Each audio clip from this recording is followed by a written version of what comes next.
Saluton, kai bonvenon al nova eldono de legado el mia vercaro. Mi estas Johan, kai en ĉi tiu kanalo mi parolas Esperanton, la internacian pontlingvon. Hodiaŭ temas pri nerdo. Rakonto el 11 ĉapitroj, laŭtlegita en 10 partoj. Hodiaŭ vi aŭdas la kvaran parton. Altnivela muzika kurso. Kiam Johano alvenis al la muzikĉambro 2 tagojn poste, post la dua granda paŭzo, ĉiuj jam aŭdis la epizodon de la baza kurso. Kvankam neniu el la kursanoj mem estis tie, multaj havis amikojn en la baza kurso, do ili ne dubis pri tio, kiu estis raportita. Kaj eĉ se restis duboj, Sinjoro Birdkanto mem malaperigis ilin, ĉar li tuj sendis Johanon denove al la katedro.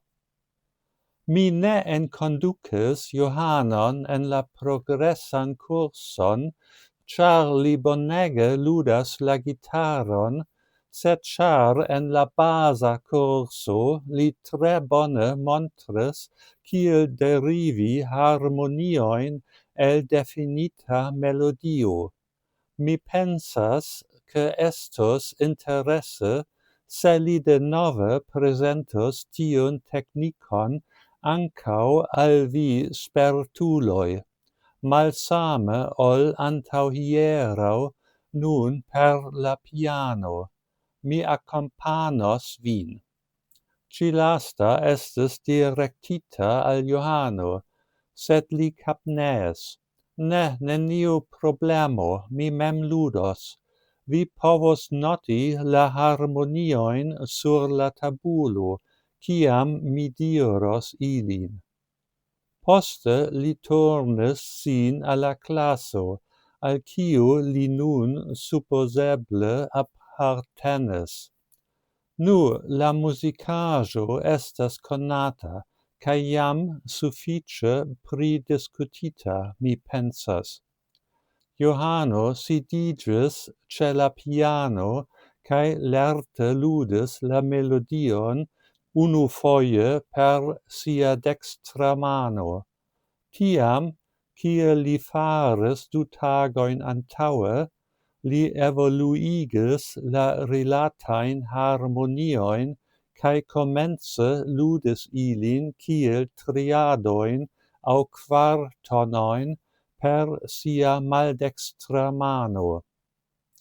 Necesas iuj aljustigoj por ke la piano sonu bele, sed tiu estos ekster la amplekso de la kurso. Mi nur ludos al vi la pretan rezulton, kaj vi provos aŭdi la akordojn. Dum Johano faris tion, la muzikinstruisto montris la procezon sur la tabulo por subteni lin.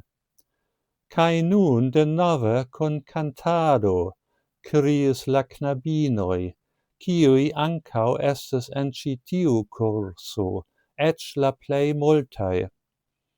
Kaj ili tiam tute fandiĝis, kiam Johano faris al ili la favoron. Bone, jen ĉio por hodiaŭ. Daŭrigu sekvas, eble venontan sabaton. Dankon pro via pacienco, kaj ĝis la revido. Kaj ne forgesu, abonu mian kanalon, por ke vi ne maltrafu mian venontan filmeton. Ĝis!